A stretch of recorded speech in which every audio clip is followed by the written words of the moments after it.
Hi everyone, this is part 3 of the orientation video for mental health and substance abuse students.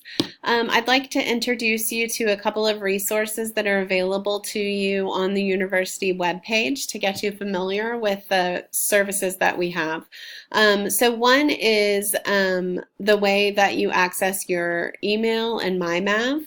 MyMav is where you'll go to go ahead and look at your course schedule. You can see your final grades that post there, and you can search for classes as well. Your email is where you'll access your UTA email. And then finally, Blackboard. Blackboard is where you'll go and access your courses. So if you click on Blackboard, I know some of you may already be familiar with it because you used it in a previous, in your undergrad or something like that. But for those of you that didn't, this is your Blackboard home screen. You have your courses that will be listed on the left-hand side of your screen. Don't worry if they don't show up yet. It may be that your professor hasn't posted them yet because they're still getting ready and geared up for the fall semester. But by the first day of class, you should see your courses available. I'm going to show you what a typical course looks like. You'll just click on the link and it will bring up your course. And what you'll see here then is in the center panel of your screen, you'll see any announcements that your professor has posted, reminders, if something changes and they want to make you aware of it, they'll post that here in the center of your screen. On the left-hand side of your screen, you should see a bunch of different icons that will be helpful for you in accessing different parts of your class. The most important which is the course materials link. So if you click on course materials, this is where you'll really find the content for your class. You can see they're broken up into different weeks or modules. This was a typical 8-week class that I taught, so similar to the classes that you'll be taking. And so if we click on any particular module, you'll see that each module has some different content, usually an introductory video that introduces you to that week's content. And then within each module, you have readings, lecture materials, links on the web, a link to the discussion posts, and then any additional content. This is also where you would turn in your assignments within a class. If you had an assignment due, for example, within Module 9, there would be a link where you could actually submit your assignment from this link as well. So you can see that it's kind of a one-stop shop for what you need in your online classes. You'll also see a link on the left-hand side for discussions. That's where you can participate in the discussion board if you don't see a link within a particular module. There's a help link, so if you need additional help, if you have questions, if you need support from Blackboard, that is available by clicking up here where it says 24/7 Blackboard support. They're really helpful in helping you navigate your course and helping you troubleshoot. So that's just to kind of get you accustomed to what Blackboard looks like if you haven't used it before. The other thing I wanted to mention was how to look at the books that you might be needing for your classes. So if you just type in uta.edu and then /bookstore, that will take you to the bookstore's website. From here, if you click on textbooks, you will then be able to shop for your textbook either by your course or your student ID. So if you just simply want to do it through your student ID, you will go ahead and select your term, fall 2018. You'll enter your 100 number here, and then all of the courses that you're enrolled in will come up, and the required textbooks for those courses will then appear. And you are welcome to either buy them here from the bookstore. They usually have new and used versions available, as well as copies that you can rent, or you can see what the textbook is and then find it somewhere else online and see if you can get it for cheaper. The bookstore does offer cost matching, so if you do find it cheaper somewhere else, but you'd like to buy it from the bookstore, you can share with them where you found it cheaper, and they will match that price. So that's kind of it in terms of both Blackboard and how to access your textbooks. The university has a number of resources available through the library and also the Writing Center.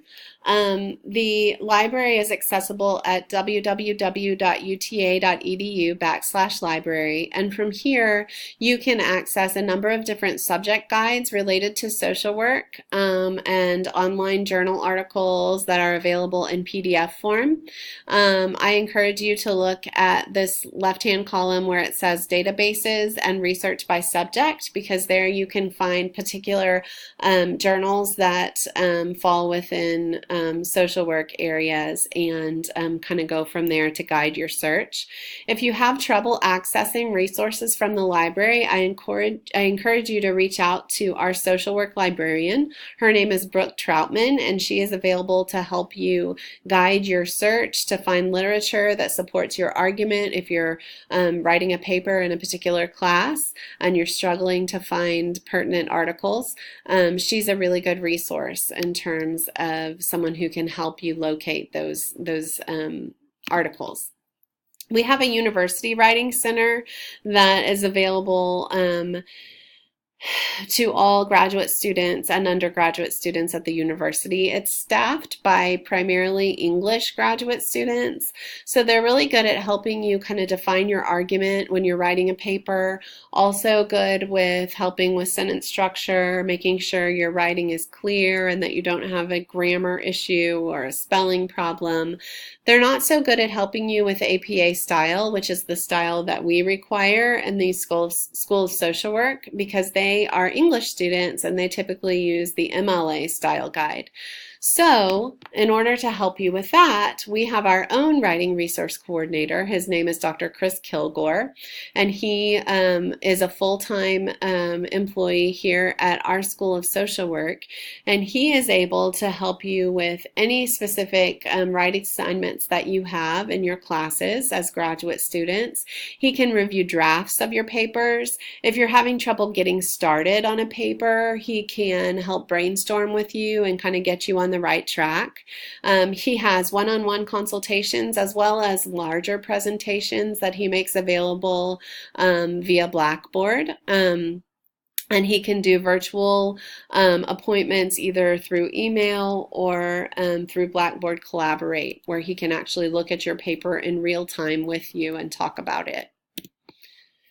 I wanted to briefly touch on licensing because I know many of you are interested in becoming licensed after you get your MSW degree. When you get your MSW degree, it is simply a degree. It is not a license, but it makes you eligible to sit for the licensing exam. The LMSW is the first license that you can sit for, and it's required for most MSW employment positions. The LCSW comes later, and I'm going to talk a little bit about the differences between the two of them. So as I said, you can sit for your LMSW exam right after you graduate. It's administered by the state of Texas, the Board of Social Work Examiners, and you have to pay an application fee, show your transcript, that kind of thing. And then they'll give you permission to take it, where you go to a local testing center that's in your area and take the test. And if you pass, then you become a licensed MSW.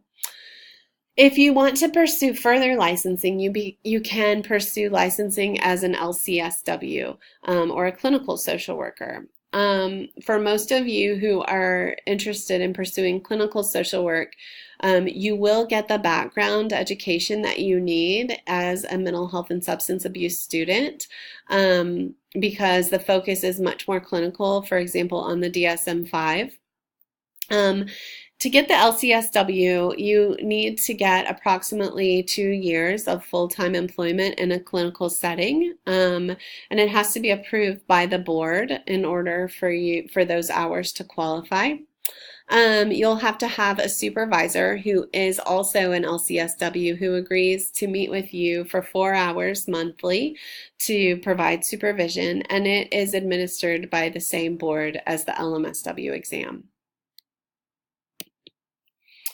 There are a number of research opportunities available to you as graduate students.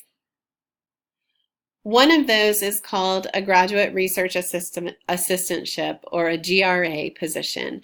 And these are MSW positions, MSW students that work primarily with faculty members who are doing research, and they're paid either 20 or 10 hours a week to assist in their research. So if that's something that seems interesting to you, you can contact Dr. Holly Slater in the Office of Research to learn more about graduate research assistantships that may be available in the fall or spring semester. You also have an opportunity to participate in research by doing a thesis. If you notice on your degree plan, it lists integrative seminar as the course you take in your last semester. So next summer, you'll be taking integrative seminar. That's what we call our capstone class, and that's what most of our students end up taking. But you do have the option to do a thesis as an alternative to the integrative seminar. Thesis is a class that you would register for in both the spring and summer semesters. And so it's a 2-semester kind of obligation. But in thesis, you really get to design your own research study according to an area that you're interested in and learning more about. And then you partner with a faculty member who shares a similar interest to really kind of help guide you through the research process. There are lots of different opportunities for engagement in thesis across any different kinds of subjects. We have a huge faculty, and many of them are very active in research and are excited to partner with MSW students who are also interested in learning more about a particular topic. So just as an example, this semester in the summer, I worked with 3 different MSW students in my research area, which is refugee resettlement. And so I had 3 different students who I worked with closely over the spring and summer semester to design and implement their own research studies where they looked at some of the challenges that Syrian refugees were facing in coming to the Dallas-Fort Worth area. So if that's something that appeals to you, or if you have a particular topic that you'd like to explore further, please reach out to me or look on our website. The School of Social Work's website has a listing of all faculty and their accompanying research interests. If there's someone that seems to share an interest that you have, I would encourage you to reach out to them and meet with them and see what they have to say about perhaps chairing a thesis for you. Another thing you may want to consider is the possibility of completing a PhD or a DSW following your MSW graduation. A PhD is research focused, and we do have a PhD program here at UTA. So if that's something that you'd like to see as your career path, then please reach out to me and I can direct you to some of our current students and our PhD director who could talk with you about that possibility.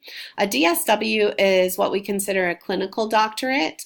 So that's for those of you who are interested in continuing to pursue your clinical practice at a higher level following the MSW. We don't have a DSW program currently on the books, but I do think we'll be adding one within the next year or two. So that's something that's coming and something just to kind of keep in the back of your head as you continue to pursue your education.